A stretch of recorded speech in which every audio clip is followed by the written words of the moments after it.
Hello বন্ধুরা, welcome to Bengal job news. তো বন্ধুরা দেখতে পাচ্ছেন এটি হচ্ছে অন্নপূর্ণা ভান্ডারী পোর্টাল।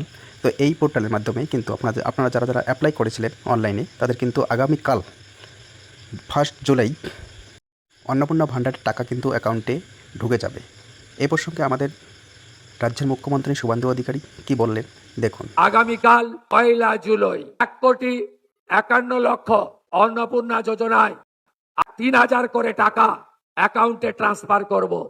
1,20,00,000 আগামীকাল 1 জুলাই এই রাজ্যে 1,51,00,000 অন্নপূর্ণা যোজনায় আবেদন করেছিলেন।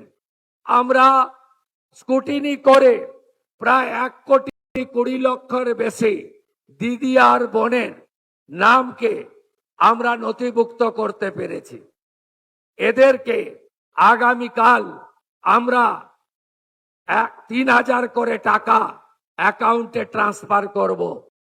1,20,00,000 দিদি এবং বোন। এর মধ্যে হবেন 5 লক্ষ আমাদের আদিবাসী দিদি এবং বোন আছে। 5 লক্ষ তারা আগামীকাল 3,000 টাকা অ্যাকাউন্টে পাবেন। প্রতি মাসে তারা এই সরকারের তাদের অ্যাকাউন্টে পাঠাবে। তো শুনলেন আমাদের মুখ্যমন্ত্রীর ভাষণ। তো আপনারা কিভাবে স্ট্যাটাস চেক করবেন, যেহেতু স্ট্যাটাস চেক করার কোনো অপশান এখনো পর্যন্ত পোর্টালে আপডেট হয়নি, তো সেই ক্ষেত্রে আপনারা আপনাদের ব্যাঙ্ক অ্যাকাউন্ট চেক করে নেবেন এবং 1 থেকে 5 তারিখের মধ্যে আপনারা ওয়েট করবেন।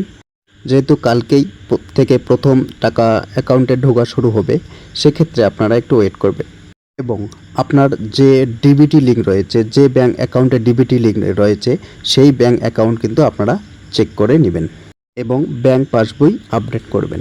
তো বন্ধুরা, ভিডিওটি এতটুকুই। ভালো লাগলে অবশ্যই লাইক কমেন্ট শেয়ার করবেন এবং চ্যানেলে নতুন হয়ে থাকলে সাবস্ক্রাইব করে পাশে থাকবেন এরকম নিত্য প্রয়োজনীয় ভিডিও সবার আগে পাওয়ার জন্য।